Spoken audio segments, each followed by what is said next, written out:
Hello and welcome back to Shining Force 2. Now, this is the second time I've recorded this particular section of gameplay because the first time I fucked up the recording by switching windows between the guide I was using and the capture software, which I have found that the game does not like that.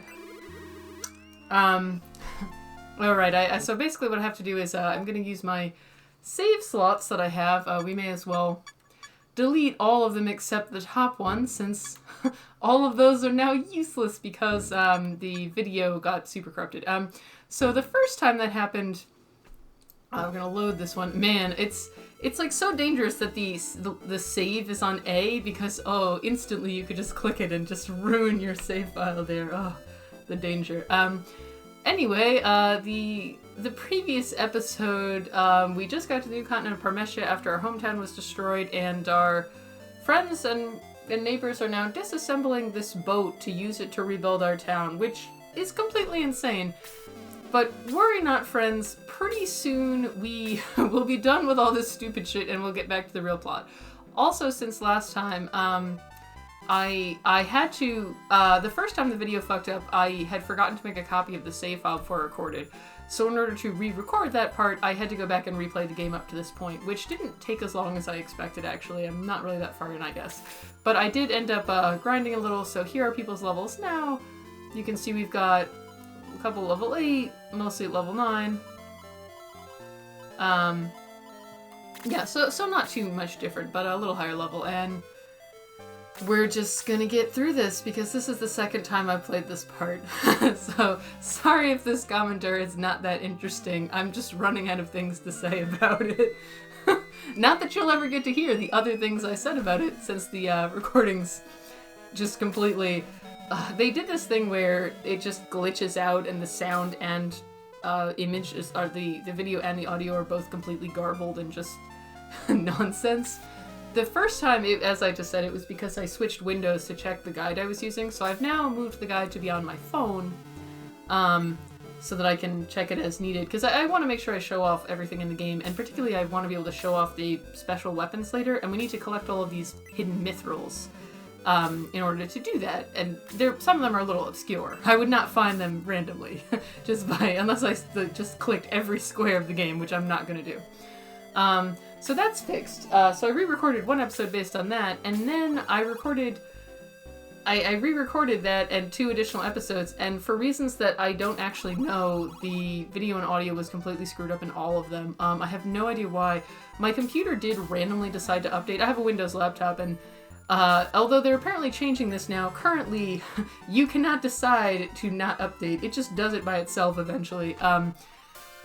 And it did decide to update about 3 o'clock in the morning, so possibly there was some process or something running in the background that, relevant to that, like maybe an updater was running that messed it up. I don't have any other windows. I have this in Firefox open, but that should be fine. I had some stuff running in the background, which I didn't think would interfere, but maybe it messed with the audio somehow. I honestly do not know. So I'm gonna try and keep this episode a little shorter so I can, after this one, I can check if it's working correctly. Not do all of that work again, only to discover right at the end that it was all for naught. But anyway, basically we're building a new town, and this guy up here tripped and fell and didn't come home, so we're here to rescue him. That's literally... This is going to be plot important later. The only important thing about this battle is that we noticed this cave existed at all. Other than that, this battle is literally completely just pointless. It has nothing to do with anything. Which is part of why it's so frustrating to have to record it again. This is the 3rd time I'm playing this battle, and it is such a boring battle. The map's not very interesting. Both times I've played it so far, it just, towards the end, you defeat a bunch of enemies, and then towards the end there'll just be like 2 left in a corner that you just have to walk over to. So it doesn't flow super well. I think mainly because it's a ring around the lake in the middle. The design, like, it looks good, but it just doesn't facilitate an interesting fight. And it also just has nothing to do with the story, and we don't really learn anything more about this world. We're not really, like, meeting a new character. It's just here for the sake of giving us something to do, so I have no enthusiasm for it. But worry not, friends. Oh, I wish I could get my mage here 1 square closer so we could all 3 them, but, you know, this is fine. Worry not, friends. After this, there's going to be a lengthy cutscene, and then we'll get back to the part that has something to do with the story and is actually interesting. Unfortunately, the next bit also involves where this game, unlike the first Shining Force, where in the first Shining Force, there were sections where you explored towns, and you could also leave the town and walk around on a map, but you couldn't leave that one map, right? It would just be a static screen. There's maybe 2 towns on it, you walk from one to the other. Not much else to it. In this game, there's more of a world map where you can move between screens, so it's sort of like almost like a hybrid between a tactics game and a turn-based RPG, you know, like a Final Fantasy type, you know, thing. Which is interesting. Unfortunately, though, the map doesn't have smooth scrolling. It flips from screen to screen, so it can sometimes be a little difficult to tell where you're going, even if the town you're trying to find is only 1 screen away, you know, it's not necessarily clear. And also, I get lost really easily, both in games and in real life. I've lived where I do now for, 3 years now? A little more than 3 years. And only this year have I finally stopped getting lost on the 10-minute walk between my house and the grocery store. I have such a terrible sense of direction. It is unbelievable. It is like beyond anything you have ever seen.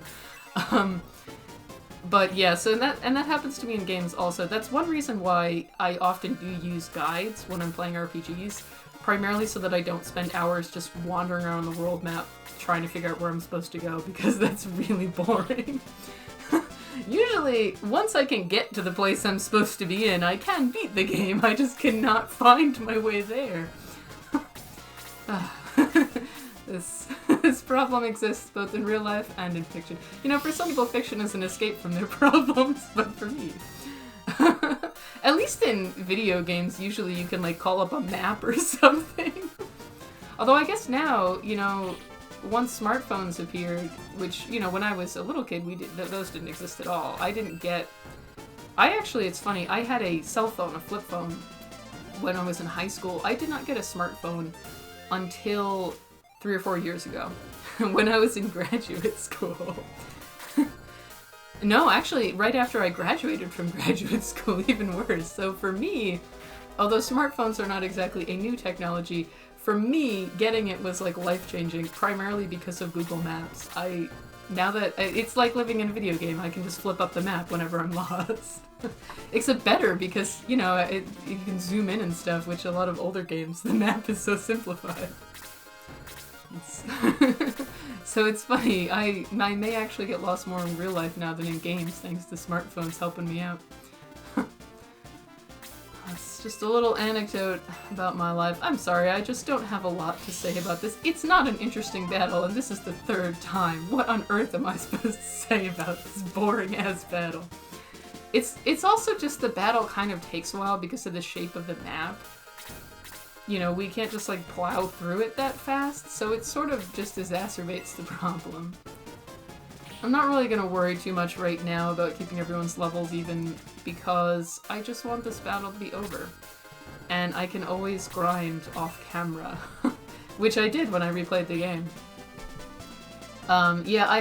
This game only has 2 actual save slots, and when you save the game, you don't get to pick which one to save it in, so it's fairly easy for me to just lose track. I hadn't recorded in like a month either.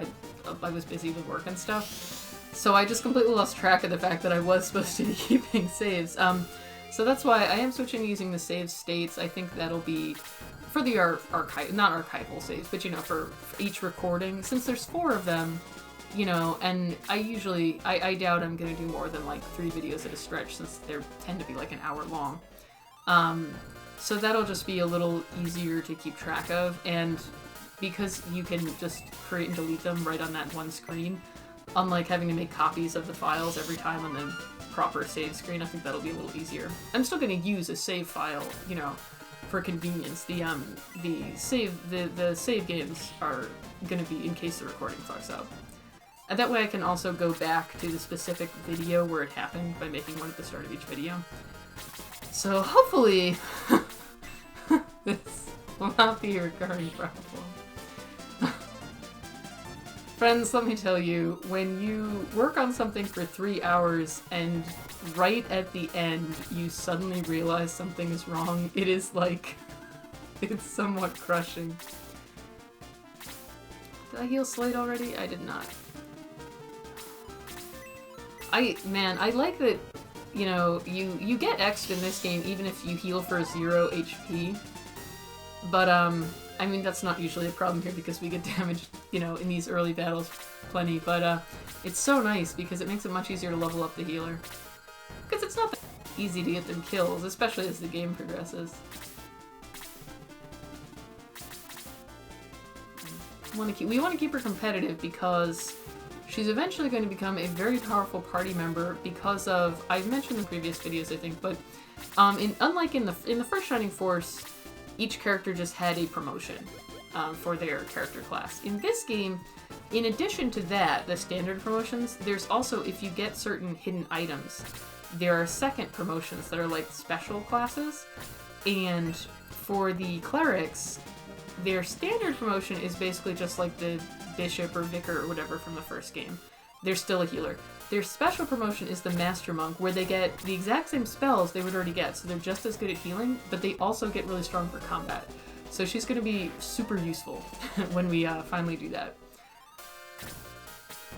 Because, you know, it's so nice. I really like to always have a healer. Because, you know, you get damaged, you know, don't want your characters to get killed. It's really useful, especially the main character. We gotta keep him alive. But they can be a dead slot sometimes, you know, when you don't have any damaged characters. Currently, they're just standing there. So having them also able to fight is so good. The roll compression is great. Man, I'm freaking running out of... I must be, like, battling a lot more sloppily this time, primarily because I'm so bored of it, because I'm running out of healing MP. Just rushing through it. The heavy foresting on this map, too, there's quite a bit of it, also makes it a bit frustrating, because it just slows down the whole map. It takes us ages to, like, get in position and stuff. You can also see that now that we gave Slade a couple levels and got him up a bit, he was a little weak when we first met him, but I, you know, leveled him up to be competitive with the party, and he's fine currently. I read that he'll become really powerful once he promotes. He promotes to ninja, and he gets really good, so I want to keep leveling him up. Okay, we're making some progress on this. I just... this part of the game, this battle just didn't need to be in the game, because... spoilers, but immediately after this battle, when we go back to the town... well, basically, when we go back to the boat, the town will instantly be built before our eyes, and then there'll be a cut skip to a year, a time skip to a year later. So my question is, why couldn't we just have done the time skip as soon as the boat landed? Why did I have to go through this battle that has nothing to do with anything? It just doesn't even advance the story or tell us anything important. And also, it would make it less stupid that the town got built in 5 minutes. Just, the decisions here. This battle annoys me.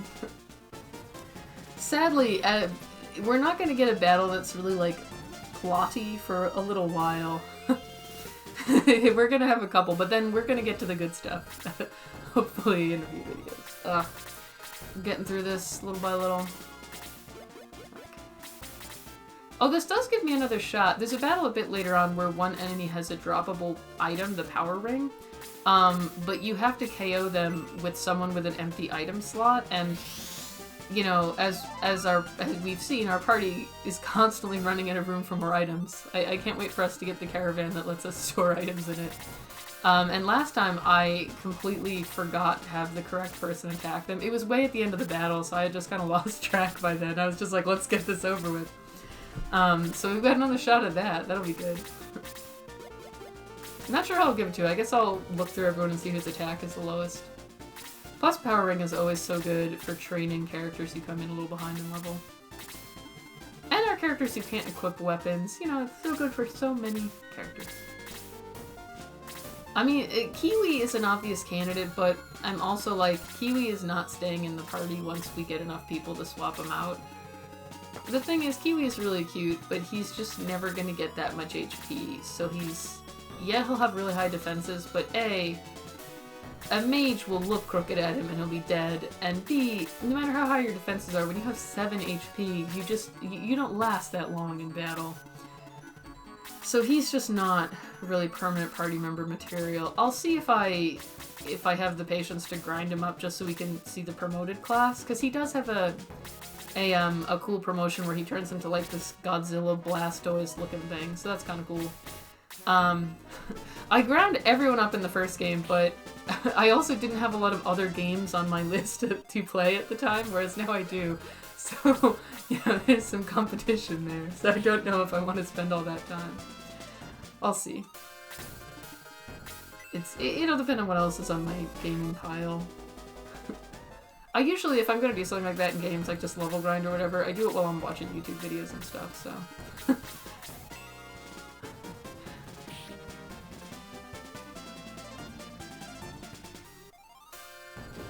There's actually a lot of games I really want to play coming out this year for Switch. This is like a golden year for Switch. Because we've got, you know, the Link's Awakening remake. Link's Awakening was the first Zelda game I ever played, so that's like huge nostalgia points for me. So hyped about that. And then we have the Final Fantasy X and X-2 remake that's been ported to Switch. It's funny, those are not the first Final Fantasy games I was familiar with, but those were the first ones I actually played. The story of me and Final Fantasy is that I was a little too young to have ever had like a SNES, so I never played 6. And then I didn't have a PlayStation as a kid. We had Nintendo consoles, and Bevan was obviously on the PlayStation. And I had never really heard of the series because of not having the consoles, so even though there were remakes of some of them for GBA and DS, I wasn't familiar with the series, so I had never played any of them. But I had a friend in grade school who was super into Final Fantasy. So I ended up later, I was like, when I, you know, had my own laptop and internet access, I was like, you know, I should look up Let's Plays of these games that I've never played myself but heard about. You know, they're, you know, well-known games. And I ended up going through and looking at Let's Plays of almost all of them. Except, funnily enough, 7, where that was the only one I could not find a Let's Play of, in spite of it being very well known. There's a 7 remake that, well, it's not a remake, it's a port. It's just the old port of the original, but it's for Switch now, so I am planning to get that and finally play it. I'm really hyped for that, too. I'm full on retro gaming, like, this year, okay? That's what's happening here. All remakes and ports all the time. But yeah, so I ended up watching Let's Plays of all of them, and at the time, I was really more into screenshot Let's Plays, because, you know, I didn't always have headphones on hand, and, you know, for video ones, you need headphones, so I would always read them instead. But when I got to 10, the only Let's Play I could find on LP Archive at the time was a video one, so I ended up watching it. And it's funny because it was if anyone has heard of them, the Tipping 40s Let's Play of it, which was by a group of guys who hate the game. But the Let's Play was really funny, and I thought the game looked pretty fun. I was like, I like playing this. It's like the gameplay is the kind of thing I like. So I ended up getting a used PS2 and a copy of that game. Like that, I found an old PS2 for sale for $40 used in GameStop, and the game was used too.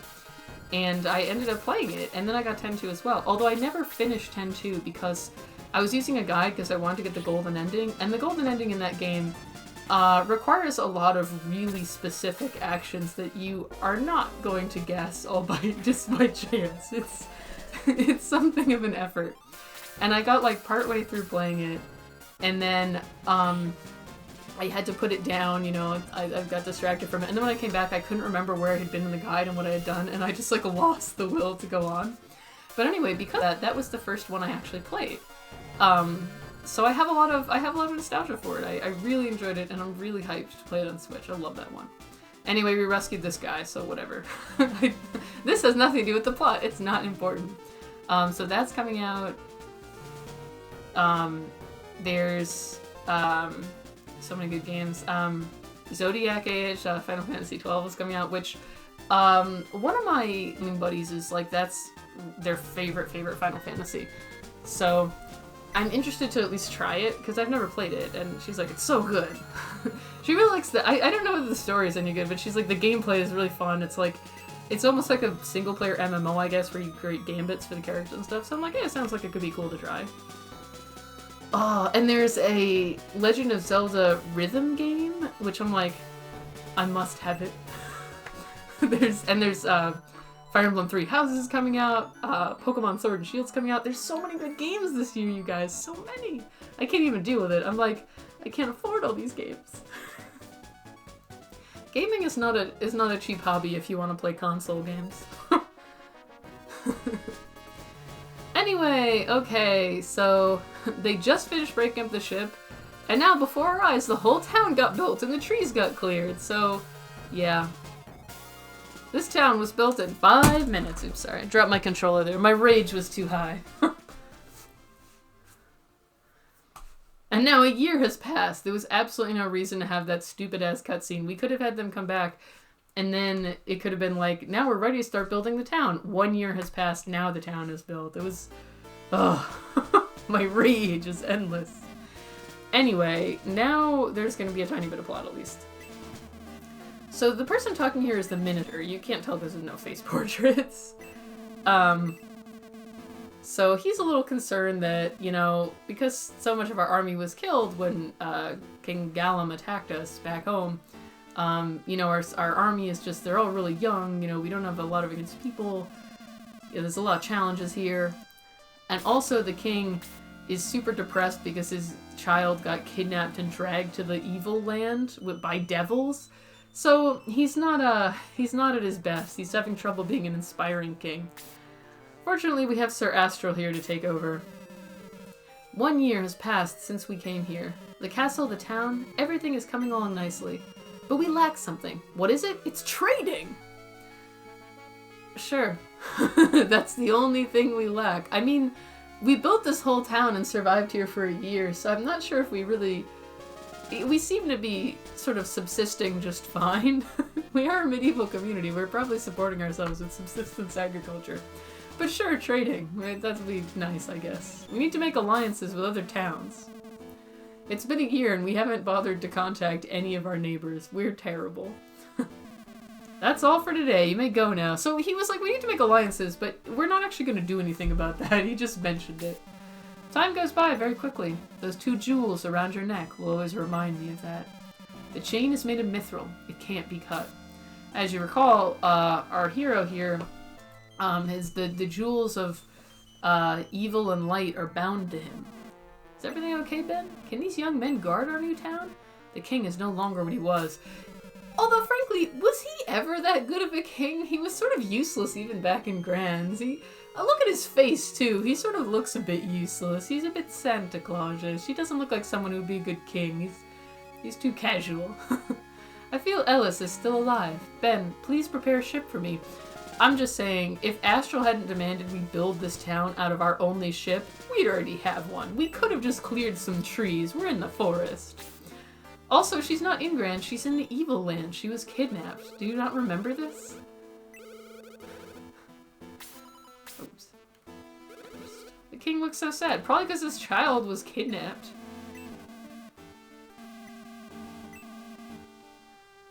Everyone is weirdly unsympathetic to the king, honestly, I have to say. It's like, guys, his child was kidnapped by devils. Of course he's sad. I'm told to stand watch here, but look, nothing. What am I watching? I honestly have no idea why this guy is standing watch in the guard room. However, I do know there's a cheerful bread over here. Hooray! Got a couple hidden items to pick up. A book, Dark Soul. That's the guy from the first game. He, I think, will also end up being involved in the plot of this one. I can't believe it. This isn't Granseal. I want to go back. Keep in mind, we've been here for a year. It's been a year and this guy is like, wait, this isn't Granseal? It's like, no, you idiot, it's not. It's been a fucking year.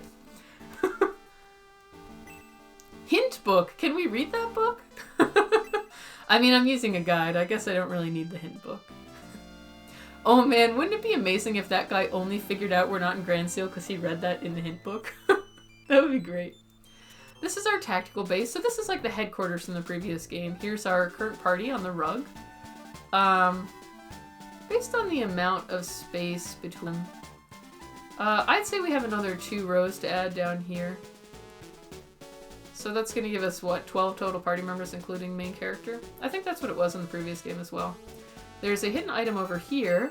The Warrior Pride. Remember how I just mentioned the secret promotion items? That one is for the Warrior class and promotes them to Barons. Jaha is a member of the Warrior class. Oh, also, Kiwi's headquarters text is the saddest thing. I'm like, I hope we get more party members soon so I can let him be on the bench. I don't think we should be making this baby lizard fight in a war. It seems wrong. And here's Sir Astral, our advisor. It's funny, he's sitting here like he's a party member, but I don't think he ever is one. He's just our advisor.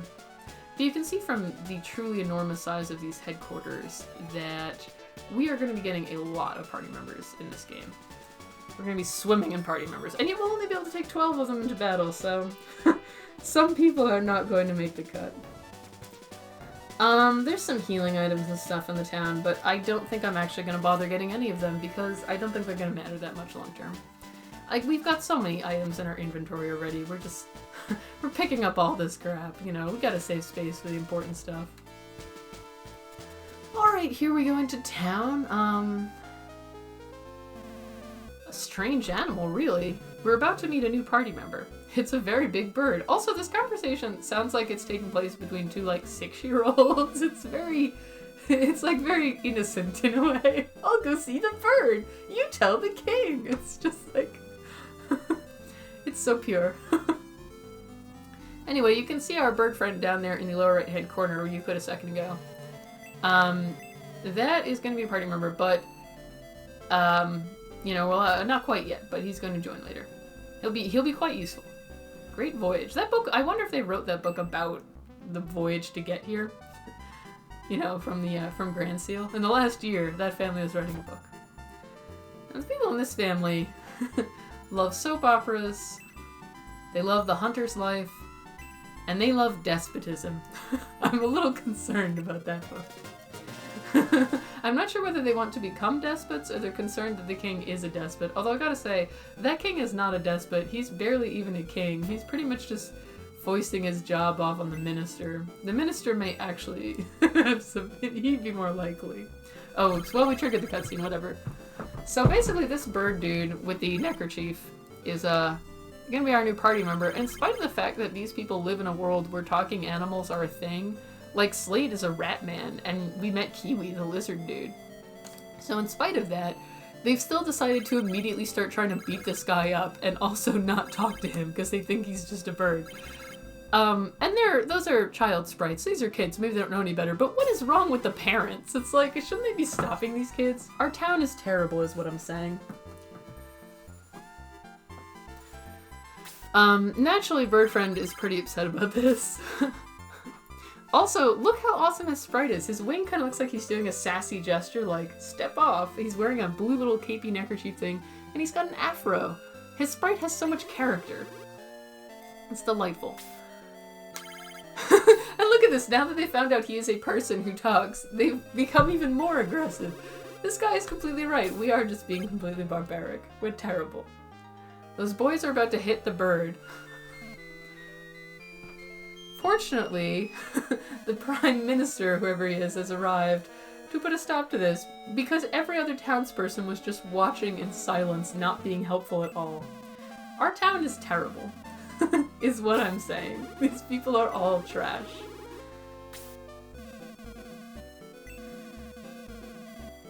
So, our bird friend is going off to meet the king. And the rest of us are going to stand here and think about what you just did. You can see that they're blocking the way out of town. So, obviously that's so that we'll go talk to bird friend and get the cutscene, etc. I guess I may as well. I was going to not bother to pick up this shit, but whatever, I may as well. I've done it twice now, so I remember where most of it is.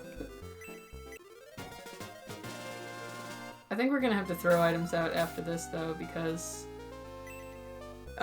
inventory is getting a little full. I may as well check some out now, while I'm here. Mostly some of our random medical herbs. You know, we don't need a billion of them. How many item slots does Kiwi actually have right now? None! We're gonna check the antidote. Oh, I cannot wait for us to get the caravan. This is better than the first game where there was never any mechanic like that. We had to carry our stuff around the entire game. So it's an improvement. I just wish we got it faster. I will say this problem would be completely alleviated if the game didn't have the mithril. While the shopkeeper's out, we can steal his shit, basically. Agriculture. It's very broad and generalized. Alright, now time for the cutscene, and then I will save after that. It will be a little over half an hour, basically. Alright, let's go meet Bird Friend. Are you a phoenix? The legendary bird? Yeah, I'm a phoenix, but legendary? I don't know about that. He's the only phoenix we meet in the game, I'm pretty sure, so he pretty much is legendary. You are legendary, Peter! I read that a phoenix serves a god. God? Oh, Volcanon! Luke calls him a god. As long as he watches over us, nothing can break the peace of Parmesia. Now, here's a little trivia about me. When I was a kid, I didn't play that far into this game, so I barely even remember most of it. But the names of the two gods, Volcanon and Metula, I, for some reason, did retain. I, really liked those names because I used them in a fantasy novel I wrote as a kid as names of gods. So, of all the things to remember from this game, I remember, nothing, but I do remember that random detail. Anyway, Volcanon, the great being who created the Earth. Oh, this is the happiest day of my life! Sir Astral is really thrilled about our decision to move to this continent. Please let me go with you and meet Volcanon. Okay. Also, I just really love how Peter is just kind of low-key super skeeved out by all of us. He's like, oh, you guys are a little weird, but sure. To tell the truth, I hurt my wing during this trip. I stopped by here to ask for help. But I don't want to trouble you. Don't worry, these lads love trouble. Also, one of the lads is actually a woman, that girl standing next to us. She probably doesn't love trouble as much. Actually, no, that's not true. In the opening, part of the game, she's the one who dragged us to the castle. She loves trouble the most.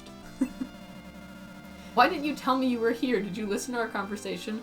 Also, is Sir Astral just the least observant person in the planet? We're standing right there, a foot away from him, and he didn't notice until right then that we were there. Pay attention, buddy. You know, it's time for us to set out. We're going to Mount Volcano with Peter. So Peter lives on a volcano called Mount Volcano. And in Mount Volcano, there lives a god called Volcanon. People on this continent are not very good at naming things. Sir Astral! You said you're going too? No! Why not? We came here just a year ago. We're still learning about this country. You're needed here. Frankly, they've survived for a year with no apparent problems. I think they could spare him briefly. The minister just doesn't want to be left alone with the king. He's I'm sick of this guy. He's right, you must stay. Ben, please take your party and go with Peter. Astral, do you agree? Yes. He's so sad. It was his life's dream to meet Volcanon, and he can't. Then they're my companions. So basically, Peter here, the Phoenix, has injured himself, so he can't get back easily by himself, so we're going to escort him home. Mount Volcano is in the east. It's very far away. We will be doing a fair number of battles before we get there. Yeah, it's a bit of a distance. Minister, bring the gift. So as we set out on our journey across this, to a distant place across this continent where none of us really knows anything about it, dangerous place, you know, obviously the king wants to help us out and keep us safe, and all he gives us is $100, which will not buy us even one weapon. He's a terrible king. A terrible king for a terrible town. Find as many friends as you can on your journey with Peter, because God knows everyone in this town is trash. So you may as well make new friends elsewhere. I'm just saying. We've seen no evidence that the people in this town don't suck. They immediately tried to beat the hell out of Peter. Alright, now we are going to save the game. My desire will be fulfilled, and my desire is to save the game. He was right, it was fulfilled. And then, that is going to be the end of this episode, so I can check the recording and make sure it is actually functional. It looks like it's going fine, but I want to check just in case. So we are not going to be continuing our adventure.